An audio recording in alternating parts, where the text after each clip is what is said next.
no le ofreció la luna, le dijo solo quédate conmigo, no hay fortuna que valga el corazón que te daré. Ella dudó un momento y luego contestó que sí, pero sin juramentos, que no, vas a saber después cumplir.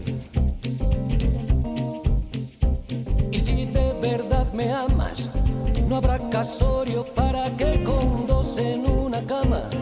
Sobran testigos, cura y juez y viviremos lejos del tráfico y la polución. Mejor llegar a viejos a la sombra de algún sauce llorón.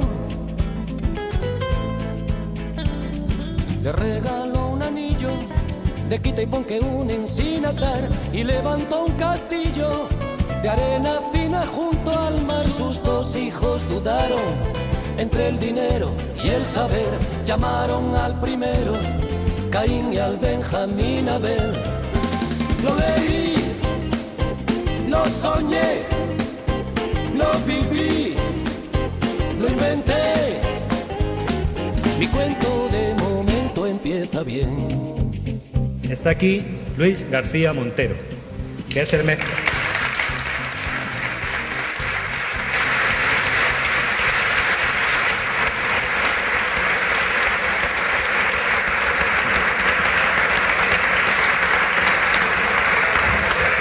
Luis García Montero es el mejor representante de esa gran poesía, de esa poesía que nos mantiene a flote, de la que nos revuelve contra la corriente. Eso es algo que lo sabéis todos los que lo conocéis, y así que no voy a descubrir nada nuevo. Uno anda balbuciendo en un vaso de agua y de repente, con un verso de Luis, uno no solamente emerge y respira, sino que uno navega y se salva. La existencia se expande entonces en un mar lleno de palabras salvavidas y todo se convierte en practicable, creíble y hasta posible. Luis García Montero observa el mundo, nos conoce a cada uno de nosotros, sabe cómo somos. Desde hace muchos años él respira el aire que respiramos. Él sabe la ropa que nos ponemos, la ropa que nos quitamos, las copas que nos bebemos y conoce hasta a la gente que bebe con nosotros. Pero él no es un poeta que se esconda tras la niebla del genio. Él se muestra también y se da también. Eso es lo mejor de la poesía de García Montero, que está hecha de un recíproco reconocimiento. Luis García Montero sabe combinar los elementos de los que está hecha la vida, nuestra vida. Sabe mezclar nuestros acentos y modular nuestras propias voces, esas voces que nosotros malamente oímos entre tanto ruido. Él sabe atemperar los tiempos narrativos y sabe labrar los argumentos de las cosas que nos pasan y que ni siquiera somos capaces de advertir.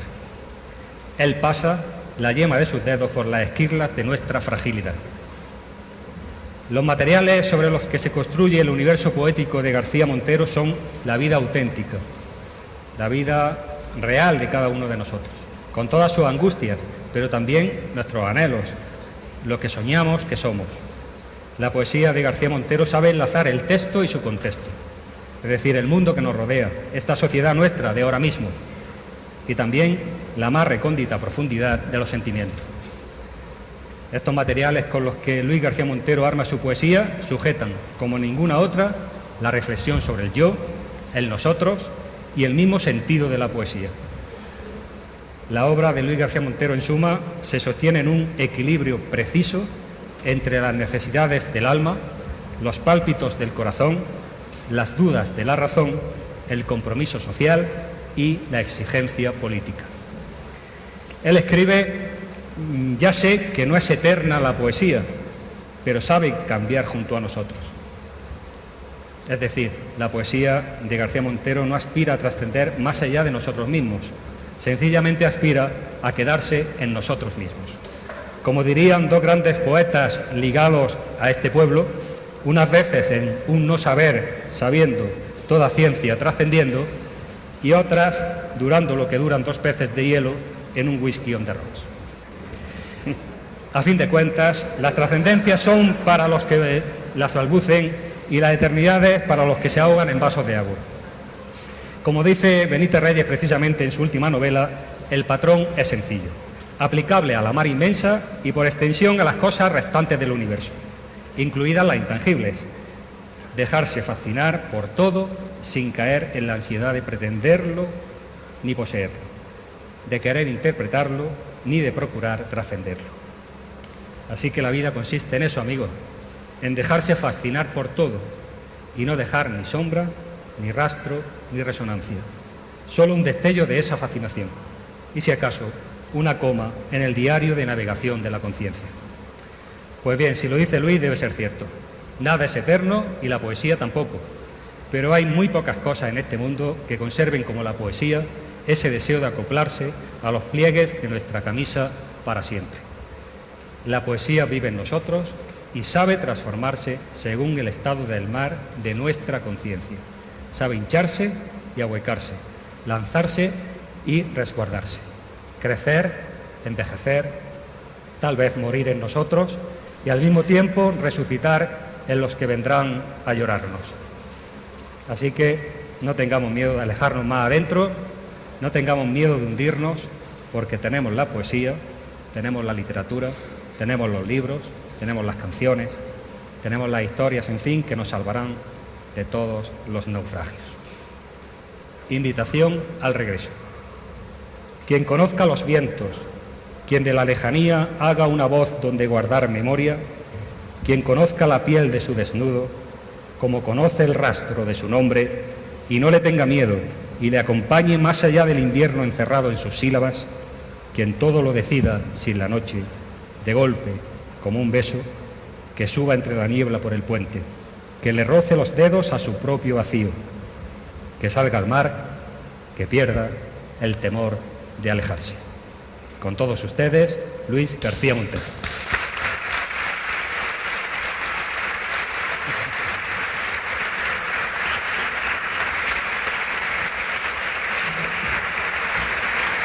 Bueno, y como saben ustedes también, ya lo he dicho, por razones de salud y de agenda, Felipe Benítez Reyes no puede estar esta noche con nosotros, pero Luis, como ven, no va a estar solo en el escenario, así que le va a acompañar el más grande, Joaquín Sabina. Muchas gracias.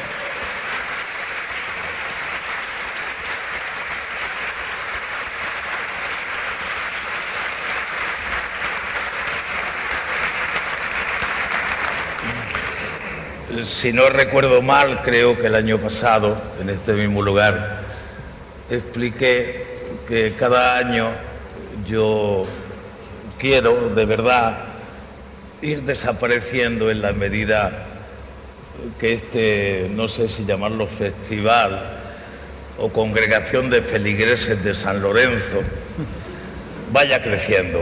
Pero no podía perderme estar hoy con Luis García Montero. Para mí es un inmenso lujo y un inmenso honor ver esta iglesia llena otra vez para escuchar ese milagro que es la poesía de Luis. Yo solo voy a leer un par de cosas que hace años escribí sobre él y luego lo dejamos solo con los victorinos de Úbeda, que no son cualquier cosa. También he venido para dar fe ante los jueces y los enterradores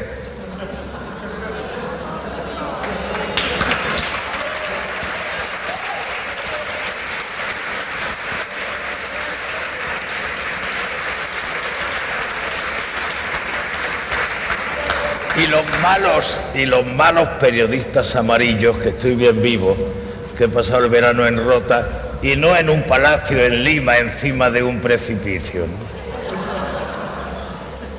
Debía ser el 78 o el 79, tal vez antes.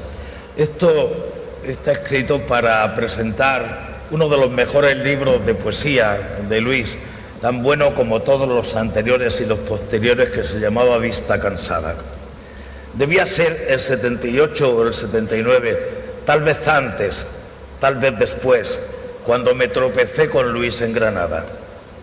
Era entonces un postadolescente letraherido, rubio y dotadísimo, que ya asustaba por su más que solvente precocidad literaria.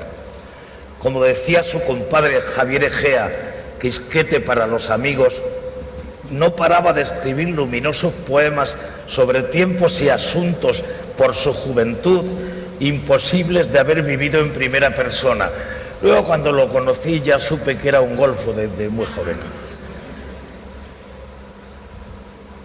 Para mí, para tantos, conocerlo fue un deslumbramiento.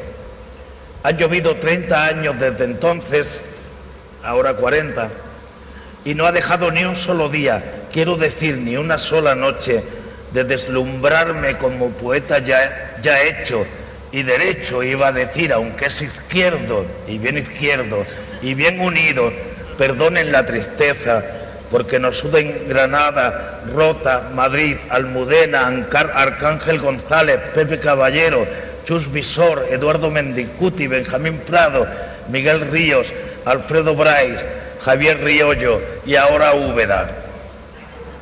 La poesía, la canción, el compromiso, los huevos estrellados que hace como Los Ángeles, la vieja Facultad de Letras de Puentezuelas, el paquete de ducados de su novia, Juan Vida, Jaime Gil de Viedma, Coyure, Rafael Alberti, tantos amigos, tantos muertos tan vivos en su obra y en su ejemplo, tantos amaneceres con resaca. Un amigo de muchos, condenado a estar solo, así se define en su último libro, Vista Cansada, definiéndonos a todos. Qué alegría celebrar con la que está cayendo el cumpleaños de la editorial Visor, gracias a esta nueva y exquisita colección Palabra de Honor, de la mejor manera posible, con la última entrega de Juan Gelman y esta hermosura de Vista Cansada. Lo he comprado 3 veces, las 2 primeras apenas saboreado, sentí la urgencia de regalarlo, porque a uno le gusta hacer patria poética y porque Luis, como Manrique, como Bécquer, como Rubén, como Machado, como Jaime Gil, como Ángel González, como todos los grandísimos poetas, no solo es un maestro de poetas, sino que además y sobre todo parece capaz de contarnos y de qué manera lo que habíamos olvidado que sabíamos de nosotros mismos. Luis sirve para hacer afición, para volver a la plaza porque torea José Tomás. Me río porque los toros le importan un carajo. Para acercarse a las librerías porque ha salido un nuevo libro suyo. He comprado un 3er ejemplar y pienso quedármelo, eso sí, dedicado. Leer el libro es sentir deslumbramiento, recogimiento, reconocimiento y sí, ¿qué pasa? Emoción hasta las lágrimas. No hay rimas, ya lo sé, con lo que me gustan. Y sin embargo, qué medida tan medida, qué ritmo, qué son, qué compás, qué música interna. Ni mijita de falta que le hacen los indocumentados como yo, que pretendan añadirle melodía a sus poemas, porque la llevan dentro como el hueso la médula, como el huevo la yema. No en vano, es de los pocos poetas cantables y recitables y comprensibles y memorables, sin renunciar por eso nunca a la más alta exigencia formal y lírica. Es también un libro, permítanme decirlo, lleno de un amor casi tan franciscano por las cosas de todos, que incluye en su inventario hasta el desamor, hasta los goles de su equipo, hasta los escolapios, hasta la democracia. Amor por los calendarios, por los andenes, por los padres, por los hijos, sobre todo si son de vecino, por las ciudades, por los amigos, por las derrotas, por la angustia, por la esperanza, por Almudena, por Almudena, por Almudena.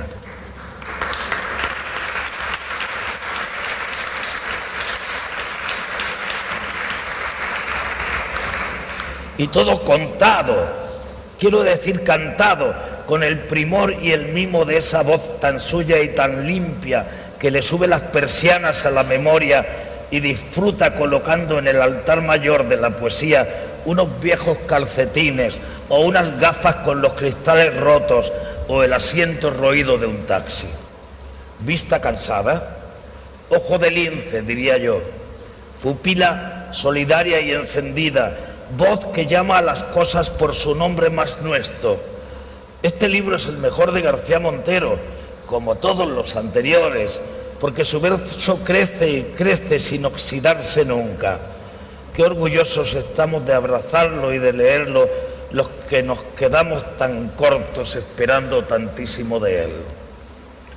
Lo ha clavado el lápiz sin botox de Juan Vida en el retrato que se publica en el libro, con su cara de sabio adolescente renacentista y esa mirada entre certera y compasiva que se queda agarrada al corazón.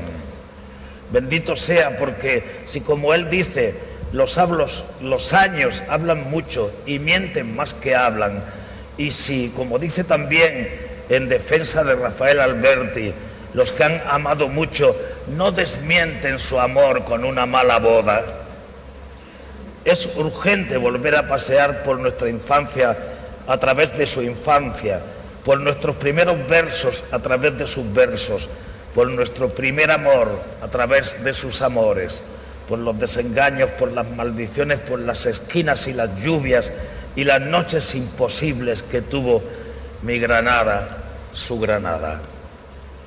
¿Cómo no voy a quererlo si me sacó de una nube negrísima con el viejo paraguas cómplice de la amistad y la poesía?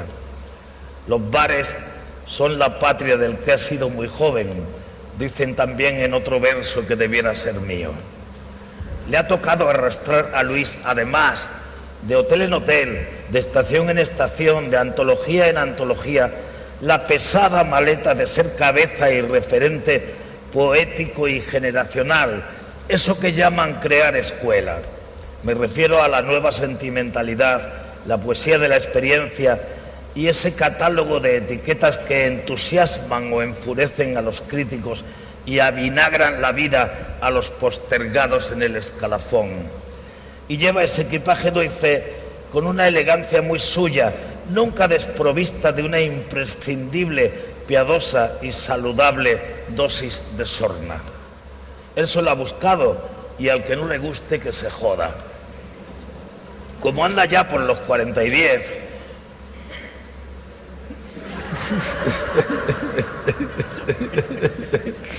...58... Los míos, una señorita no habla de su edad. Y ahora, como dicen que dice Francisco Ayala, con razón, casi todo el mundo vive 115 o 120 años. Emociona pensar a la vera de mis 67. Lo que podemos esperar en el futuro de esa pluma, con perdón, lo que le queda por decirnos todavía, que ustedes y yo lo veamos. Vista cansada que a soñar ayuda, dulce agüero de pájaro con pico de oro que me salva del perico cuando la nube negra me desnuda. Por el paseo de los tristes duda entre el norte y la corte del rey chico, andaluz como Alberti y Federico, como Machado, Juan Ramón, Cernuda. Hombro donde apoyar la madrugada, suspiro nazarí que me subleva contra esos dioses que perdonan nada. Tribuno de los siervos de la gleba, mientras le pongas letra a mi balada, conmigo vas, mi corazón te lleva.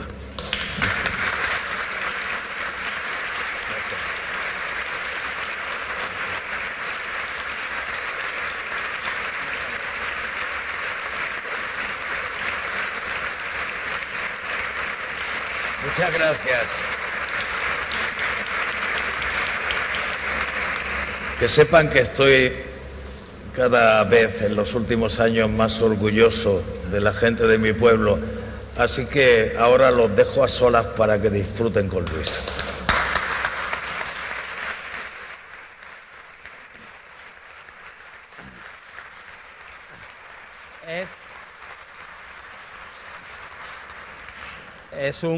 Es un hasta luego.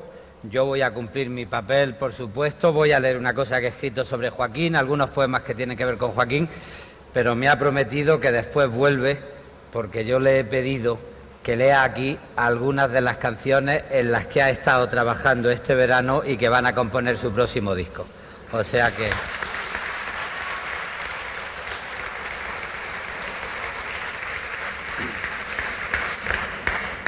Quien va a cerrar el acto, como se merece Joaquín, leyendo canciones de su próximo disco.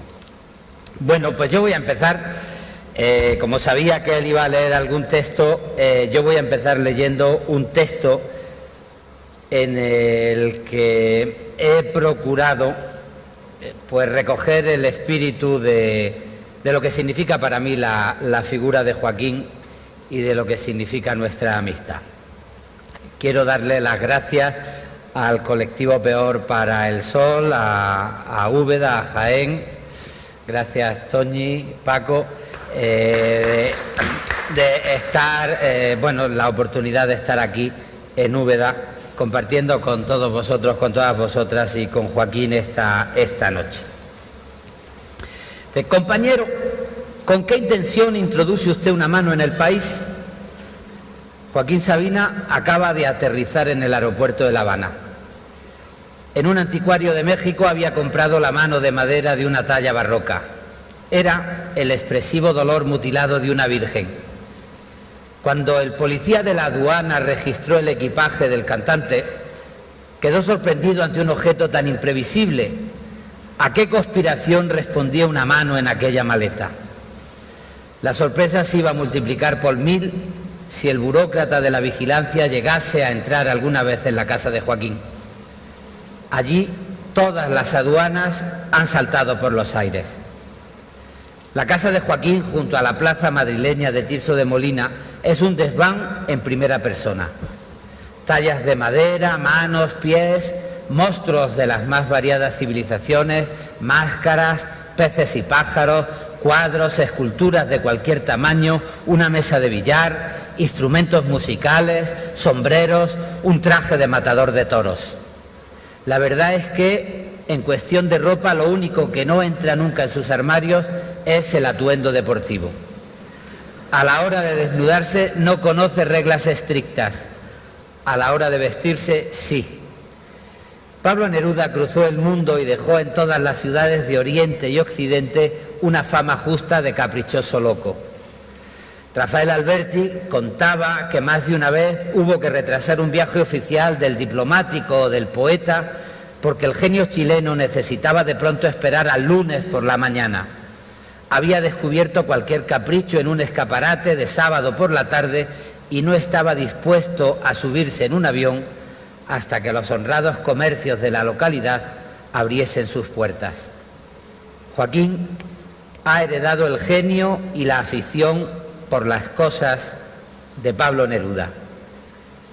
En este verano, mientras pasaba unos días de vacación y trabajo con Juan Manuel Serrat en la isla de Menorca, descubrió una inmensa pajarera.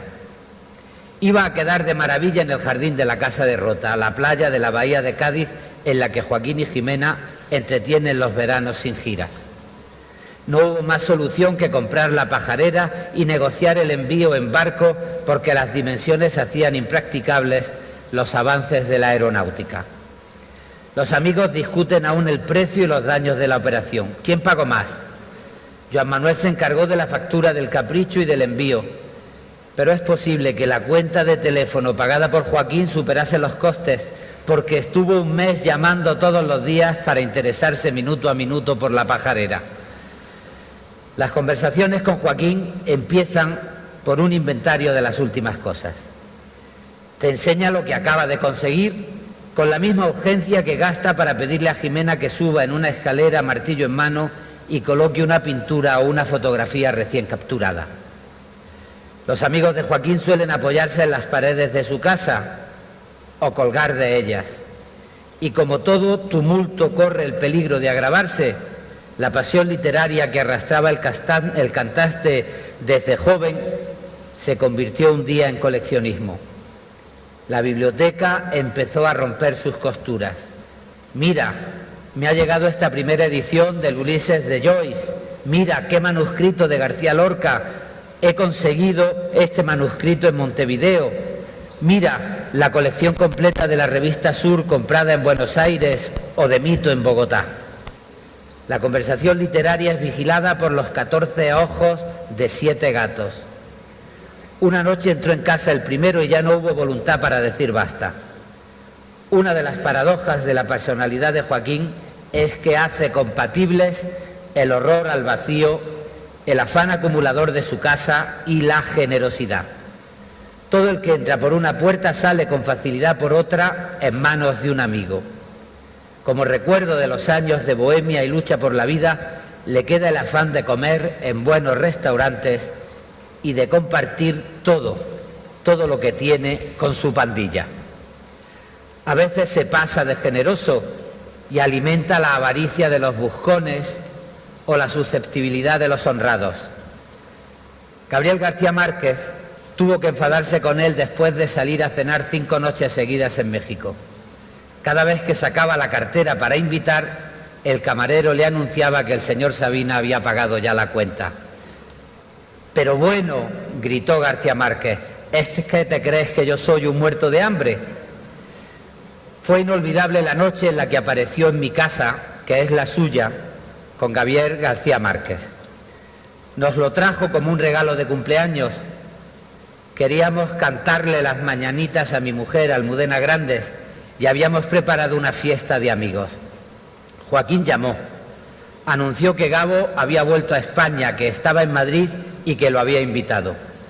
Pero también nos pidió que nadie lo molestase, que nadie abusara de él, que no le diese nadie la lata. No es raro que bajo el artista cosmopolita, bajo el viajero impertinente, aparezca la figura del muchacho tímido de Úbeda, educado en la Andalucía campesina del franquismo. Gabo llegó, la pandilla del cantante, los editores, los poetas, los periodistas, los conspiradores, nos alegramos mucho, todo el mundo confesó la admiración, pero nadie quiso darle la lata, nadie. Al día siguiente, Beatriz de Moura, editora de Tusqués, le preguntó a García Márquez por la fiesta y el novelista confesó su sorpresa. Estuve con Joaquín en casa de Almudena y Luis. Muy bien todo, pero es la primera vez en 40 años que voy a un lugar y nadie me hace ni puto caso. Joaquín también es obsesivo cuando habla de fútbol. Dice que es del Atlético de Madrid porque se siente solidario con un equipo capaz de grandes hazañas inesperadas y de múltiples y previsibles desastres deportivos. Le conviene a su personaje artístico. Escribe el himno del Atleti con el mismo bolígrafo que usa para cantar a los republicanos españoles, los exiliados, los perdedores, las putas, los solitarios, los abandonados y toda esa galería de benditos malditos que van de sus canciones a sus sonetos y de sus emociones políticas a sus declaraciones en la prensa. Pero en las últimas temporadas, y a mí no me puede mentir, solo ha tenido ojos para el Barcelona de Messi. Antes hablaba mucho, pero le importaba poco el fútbol. Ahora se ha hecho aficionado de verdad y sus amigos del Real Madrid pagamos el pato. Esté donde esté, cante en Miami o en La Habana, en Nueva York o en Medellín, cada vez que alguien le mete un gol al Madrid, salta el teléfono móvil con la alarma de los mensajes. ¿Estás viendo el partido? Y después de cada derrota una pregunta envenenada. ¿Cómo ha terminado el Madrid? Tenía actuación y no pude verlo. Se explica después. El carácter compulsivo de Joaquín se adueña de su trabajo. Escribir una canción es darle 1000 vueltas a las palabras, a los ritmos, a las ocurrencias sorprendentes, a los guiños poéticos. Trabaja como un poeta de verdad, obsesionado por las palabras. He visto a poca gente corregir tanto y hacer tanta labor de taller. Son comunes los elogios sobre la calidad poética de Joaquín, porque sabe hacer sonetos o porque escribe versos inolvidables en sus canciones. Pero hay mucho más: el mundo propio y el orgullo artístico. Lo más difícil para un poeta es conquistar una mirada personal sobre la realidad y fundar en su territorio el orgullo del decir. Joaquín es un alfarero de su pueblo, un artesano más que un iluminado, alguien que ha hecho de su saber y de su oficio una forma de rebeldía. Fue Joaquín el que estableció las reglas del trabajo para cuando los amigos nos pasamos nuestros borradores o nuestras maquetas. Antes de la publicación, una crítica descarnada, una búsqueda de defectos para mejorar entre todos el resultado. Después de la publicación, todos como una piña en defensa y repitiendo una obra maestra, una obra maestra. Las canciones del próximo disco que van a escuchar ustedes son una obra maestra, una obra maestra. Quizás sea este el secreto, el oficio de escribir o el oficio de vivir. Tomarse en serio la vida y la escritura hasta el punto de convertir la realidad en una celebración, en una acumulación de objetos, recuerdos, amigos, copas de champán y vasos de whisky. Pocas veces se siente tanto la plenitud de la celebración como al lado de Jimena y de Joaquín. Se trata de apurar la existencia a manos llenas, pedir al final de la noche una copa más, un gato más, un libro más, un cuerpo más, una broma más, una situación rara en la que podamos reírnos los demás y reírnos de nosotros mismos.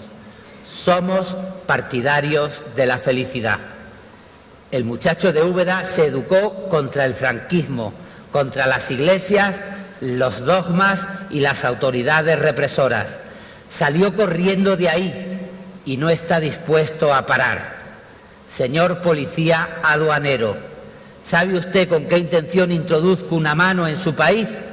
Quiero que en mi maleta haya siempre cosas inesperadas, pasmos y sorpresas para la autoridad.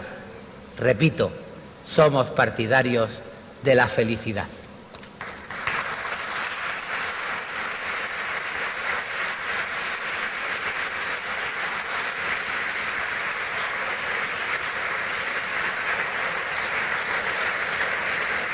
Bueno,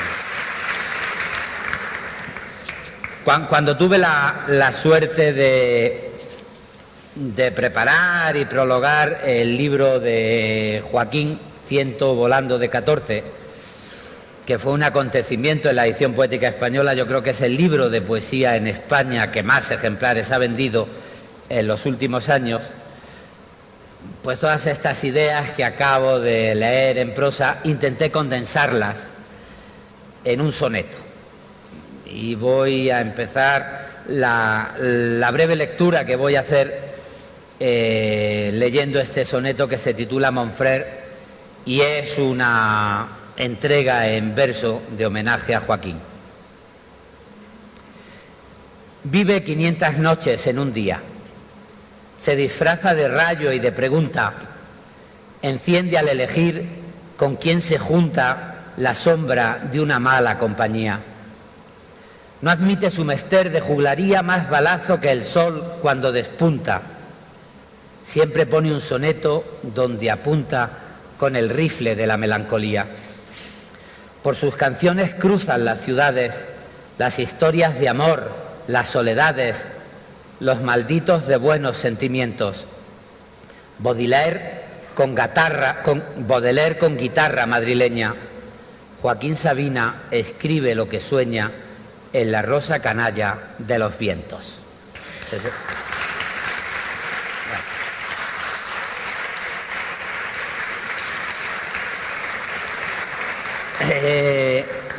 Al hablar de Joaquín y al hablar de la construcción de su mundo poético, yo he resaltado la capacidad de construir un mundo propio.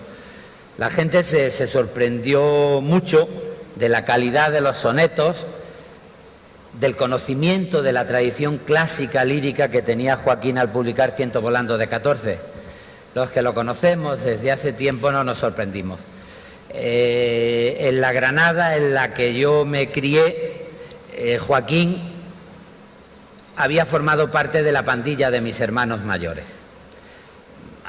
Había tenido que salir de España, se había ido a vivir a Londres, pero había formado parte de mis hermanos mayores que en los años 70 habían puesto en marcha la renovación poética, que representaron revistas como Poesía 70, como Tragaluz, y personajes como Pablo del Águila, que fue uno de los maestros directos de Joaquín. Y Joaquín, pues no solo había publicado poemas en las revistas de la época, sino que tenía un conocimiento muy profundo de la tradición poética. Si ahora cuando salga yo le dijera recita a Garcilaso o recita a César Vallejo, recitaría versos y versos que se sabe de memoria desde aquella época.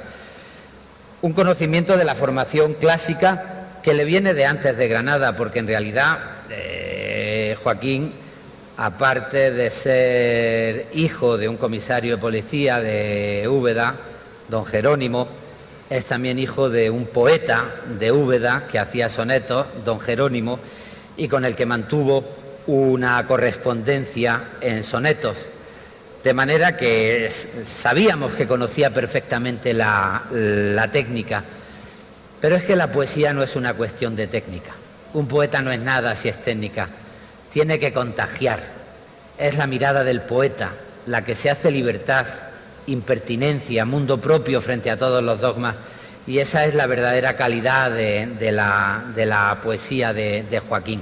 La capacidad de utilizar la técnica para mezclarla con la calle, unir la tradición con la calle, con el mundo de la gente, para por una parte defender la libertad y para por otra parte solidarizarse con los perdedores, con la gente que sufre, con la gente que está machacada por las élites y por el poder de las élites.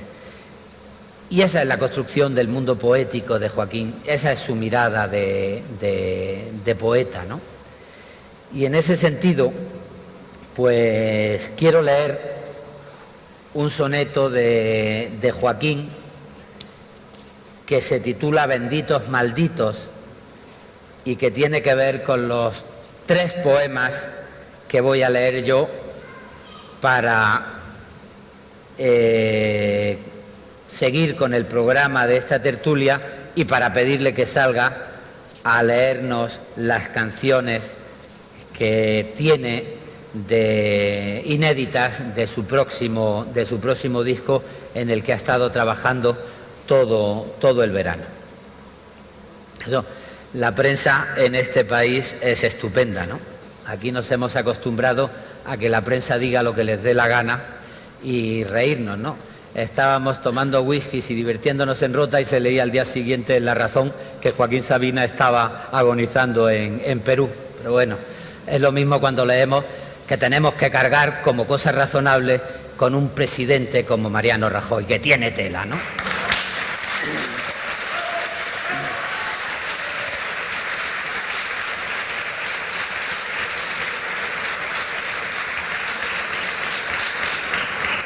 Bueno, benditos malditos, Joaquín Sabina.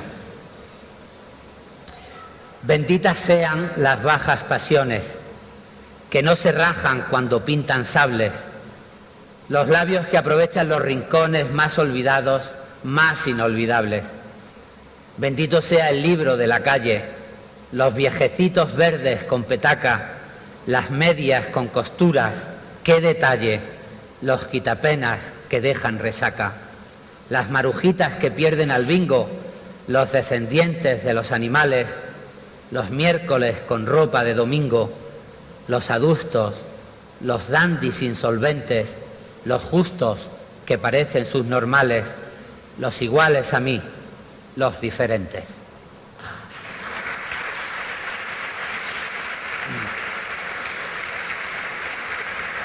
Y leo una estafa. Bueno, ¿dónde tienes las canciones? Escondidas. Bájate a por ellas. No, yo te he traído para glorificarte a ti. Queremos oír tus poemas, Luisito. Bueno, voy a leer un poema que se titula Democracia, que es un poema que escribí recordando Pues la época en la que yo conocí a Joaquín y a los amigos de Joaquín, la época en la que los movimientos de la clase obrera y de los estudiantes estaban intentando traer la democracia a España. Muchas veces se dice que hay que recuperar en España el espíritu de la transición y se intenta vender la idea de que hay que recuperar el espíritu de la transición pensando que hay que pactar para hacer a Rajoy presidente de gobierno. Para mí recuperar el espíritu de la transición es ser muy consciente de qué es la izquierda y qué es la derecha. Ese es el espíritu de los años 70 en España. Democracia. Venga a mí tu palabra. En los labios abiertos que me buscan para morder la rosa de los amaneceres. Venga a mí. En los ojos del joven que levanta la mano y pide la palabra y confía sin más en la palabra. Por los años prohibidos, por las mentiras tristes que manchaban el aire como pájaros sucios, por los que se levantan con frío en las rodillas y por el exiliado que regresa, por su recuerdo herido al bajar del avión, venga a mí tu palabra.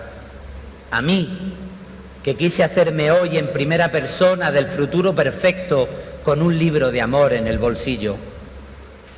Por los libros de Freud y de Marx, por las guitarras de los cantautores, por los que salen a la calle y no se sienten vigilados, por el calor del cuerpo que aprendí a respetar mientras lo desarmaba con mi cuerpo, por los ojos brillantes de los antiguos humillados, por las banderas libres en las plazas igual que peces de colores, por un país altivo, mayor de edad, pero con 20 años, por los viajes a Londres y a París, por los poemas de Cernuda, venga a mí tu palabra más limpia, más alegre, porque es el tiempo alegre de las palabras limpias. Los buitres han perdido su carroña de miedo, parece que no tienen dónde ir y vuelan a esconderse muy lejos de nosotros, en las tumbas más frías del pasado. Ole.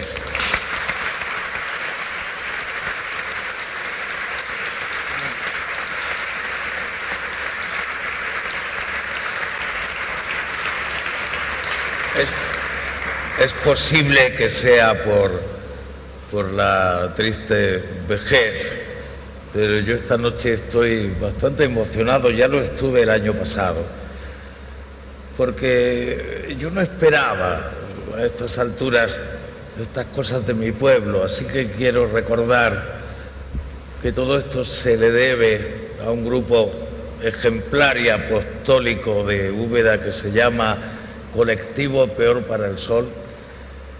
Y yo, que huyo de las representaciones políticas como de la peste, tengo que decir que por primera vez en mi pueblo, y me importa un carajo, aunque sí me importa de qué partido sea, he encontrado una alcaldesa normal con la que se puede hablar.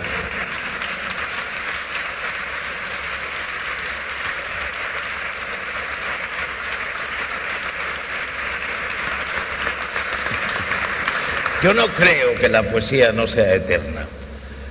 De hecho, los poemas de Quevedo, de Garcilaso, de Gonzalo de Berceo, siguen mucho más vivos que todos sus contemporáneos que no los leyeron o que los denostaron. Y creo, para mí, lo sabe mejor Luis, que es catedrático, aunque tiene la elegancia de no parecerlo, parecer más poeta que catedrático, parece que los inicios, antes del oficio más antiguo del mundo, del que también, no iba a decir, no, si digo que soy partidario me van a caer hostias por todos lados. Así que no lo digo, pero lo he frecuentado. Antes existían canciones y poemas, ¿no? Antes o al mismo tiempo, ¿no? Yo, este disco que enfrento ahora, en el que llevo trabajando unos meses, me ha tomado un trabajo extra, porque yo, que soy un mentiroso al que no le gusta nada mentir, quería decir la verdad. La verdad es que tengo 67 años y el centro de mis preocupaciones es envejecer. Yo quería cantar y hablar sobre eso. Me parecía muy difícil, porque ni la gente ni yo no queremos que nos canten eso, queremos que nos hablen de amor y de la primavera y de cosas parecidas. Pero me he empeñado y algo ha ido saliendo. Para mí es un orgullo e incluso una obligación leer en Úbeda un par de letras de las nuevas canciones. Por favor, no las manden a YouTube. No, porque luego me joden en mi casa de discos.